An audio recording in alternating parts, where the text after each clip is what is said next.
Hello everyone, welcome to my YouTube channel. My name is Ekta Singh and today this is the first class in this series which name is NISM series 8 equity derivatives.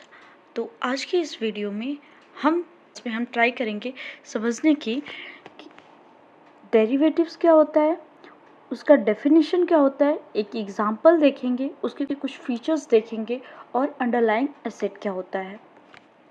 और इस video में हम try करेंगे कि derivatives का जो actual meaning हो वो हमारे माइंड में क्लियर हो जाए। बिना किसी देरी के चलते हैं वीडियो में आगे।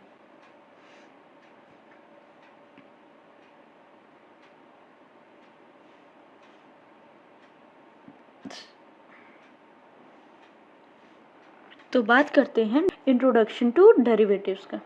देखिए डेरिवेटिव्स क्या है बेसिकली, अक्सर हम जब कुछ स्टार्ट करते हैं पढ़ना तो हम देखते हैं कि वो वर्ड जो है वो कहीं ना कहीं से डिराइव हुआ है। जैसे ऑडिटिंग पढ़ते हैं तो ऑडिटिंग ऑर्डर से, बैंकिंग पढ़ते हैं तो बैंकों से, ऐसे ही डेरिवेटिव भी कहीं ना कहीं से डिराइव हुआ है। तो डिक्शनरी मीनिंग जो होता है डेरिवेटिव का, दैट इज समथिंग डिराइव्ड। देख लेते हैं। The word derivatives originated in mathematics. It's mean ये जो डेरिवेटिव वर्ड है वो कहाँ से ओरिजिन हुआ है, उसका मैथमेटिक्स से। और मैथमेटिक्स में क्या है, मैथमेटिक्स में इसकी एक्चुअल मीनिंग है it refer to variable that has been derived to a variable from another variable. It's mean derivative वह वेरिएबल है जो डिराइव हुआ है किसी और वेरिएबल से। और इसकी एक डेफिनेशन देखते हैं। The securities contract regulation act 1956 define करता है डेरिवेटिव को। डेरिवेटिव्स इंक्लूड्स, क्या क्या इंक्लूड होगा उसको डिफाइन किया है। सिक्योरिटी डिराइव्ड फ्रॉम द डेब्ट instrument, share, loan, whether secured और unsecured risk instrument, contract for differences और any other form of securities. वह जो इन सारी इंस्ट्रूमेंट से, फाइनेंशियल इंस्ट्रूमेंट से डिराइव हुआ है उसको हम डेरिवेटिव में इंक्लूड करेंगे। It's mean it is a financial instrument. अगर फाइनेंशियल डेरिवेटिव एक वेरिएबल है तो फाइनेंशियल डेरिवेटिव किसी अदर वेरिएबल, मतलब कि जो अदर फाइनेंशियल इंस्ट्रूमेंट है उसी से होगा। तो ये फाइनेंशियल इंस्ट्रूमेंट हुआ which derives its value from basic variable. Derivative जिस वेरिएबल से डिराइव हो रहा है वो बेसिक वेरिएबल होगा विच इज़ कॉल्ड बेसिस।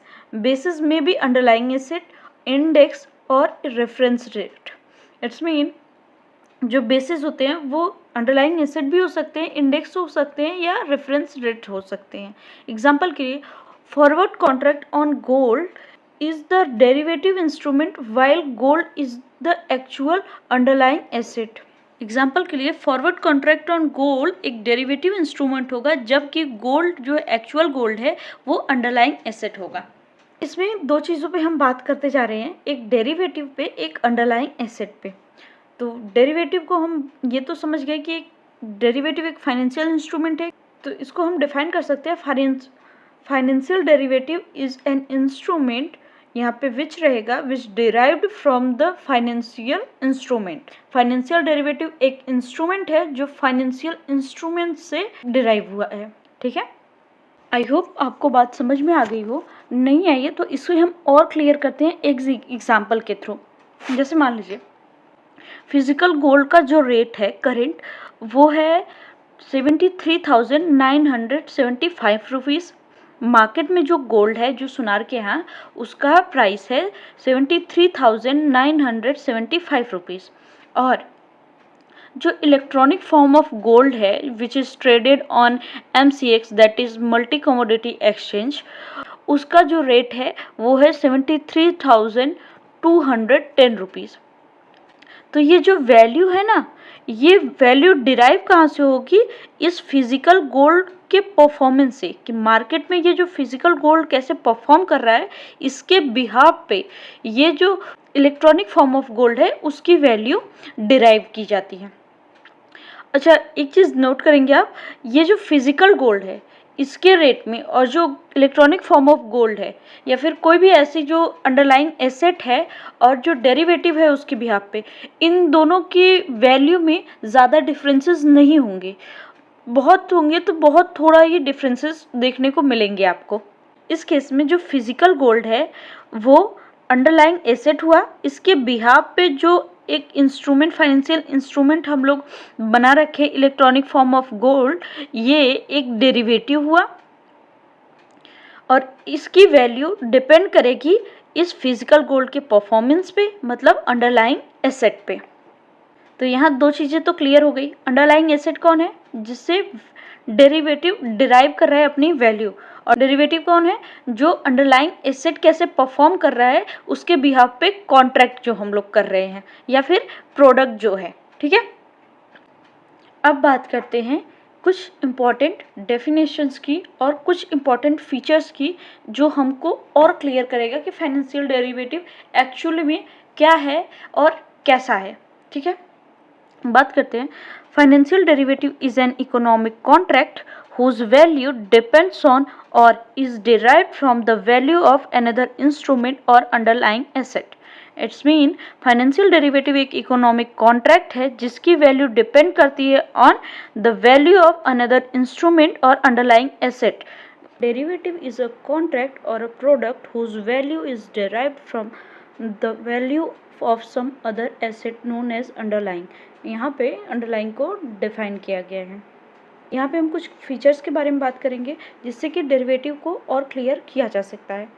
जैसे derivative is not a security like stock और bond where you have an ownership in a company और not lend to money to a company. Its mean derivative कोई security नहीं है stock और bond की तरह जहाँ हमको कंपनी में ओनरशिप मिले या हम कंपनी के लेनदार बने। Second, this derivative are not issued by company by the way stock और बॉन्ड, स्टॉक और बॉन्ड की तरह डेरिवेटिव को इशू नहीं करती है कोई company. Third, they don't raise money for the company the way an IPO और बॉन्ड ऑफरिंग डज। IPO और बॉन्ड ऑफरिंग के जैसे कंपनियां इससे मनी राइज नहीं कर सकती। It's simply they are quite simply a side bet with another party on how a different security will perform। ये सिंपली साइड बेट की तरह है दूसरी पार्टी के साथ कि कैसे डिफरेंट सिक्योरिटीज मार्केट में परफॉर्म कर रही हैं। I hope financial derivative clear हो चुका होगा कि ये एक कॉन्ट्रैक्ट है जिसकी वैल्यू, इस कॉन्ट्रैक्ट की वैल्यू डिपेंड करती है उस अंडरलाइंग एसेट पे जिसके बिहाफ पे ये किया गया है। ना तो कोई सिक्योरिटी है, ना ये IPO और बॉन्ड की तरह, बॉन्ड ऑफरिंग की तरफ मनी राइज करता है, ना ये इशू किया जाता है किसी कंपनी के द्वारा। ये एक साइड बेट की तरह है दूसरे पार्टी के साथ कि कैसे डिफरेंट सिक्योरिटीज़ जो हैं वो मार्केट में परफॉर्म कर रही हैं। अब बात करते हैं डेरिवेटिव अंडरलाइंग्स की। कुछ डेरिवेटिव्स का जैसे पता है कि derivatives basically behalf on underlying asset, तो यहाँ पे हम कुछ देखेंगे अंडरलाइंग एसेट होता क्या है या कौन सी रेंज है। Derivative are based on wide range of underlying assets. There are numerous underlying assets for derivative available right now and new one are being developed every year। तो देखते हैं कौन से हैं। First, equity of companies listed on public exchange such as General Electric, Citigroup और Vodafone। Fixed income instrument such as government bond, corporate bond, credit spread और baskets of mortgages. Commodities हो सकती है such as gold, oil, silver, cotton और electricity. Indices हो सकती हैं such as FTSE 100, Hang Seng of Hong Kong और Nikkei of Japan. Foreign exchange भी हो सकता है, वेदर हो सकता है such as average temperature at a defined location और अमाउंट ऑफ रेनफॉल। कोई इवेंट भी हो सकता है derivative such as football game और शिपिंग कैटास्ट्रॉफीज। इट्स मीन इक्विटी को अंडरलाइंग मांग के हम उस पर डेरिवेटिव कॉन्ट्रैक्ट कर सकते हैं। फिक्स्ड इनकम इंस्ट्रूमेंट के बिहाफ पे डेरिवेटिव कॉन्ट्रैक्ट कर सकते हैं या कोई commodities, indices, foreign exchange, weather या इवेंट कुछ भी हो सकता है अंडरलाइंग, और इसके बिहाफ पे डेरिवेटिव ट्रेड करता है।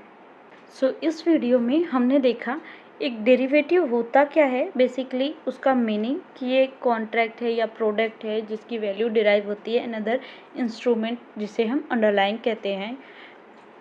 दूसरा देखा डेरिवेटिव की डेफिनेशन क्या होगी। तीसरा देखा अंडरलाइंग एसेट क्या होता है, डेरिवेटिव के कुछ फीचर्स क्या हैं, और फिफ्थ हमने देखा एक एग्जांपल से जिससे हमको समझ में आए कि डेरिवेटिव रियल लाइफ में कैसे हम समझ सकते हैं। तो इस वीडियो में बस इतना ही। मिलते हैं अगले वीडियो में जिसमें हम ट्राई करेंगे कवर करने का history of derivatives, derivative Indian derivative market develop कैसे हुआ, यूजेस ऑफ डेरिवेटिव और participants of derivative market. Video अच्छी लगी हो तो लाइक करिए, शेयर करिए, सब्सक्राइब करिए एंड थैंक्स फॉर वॉचिंग।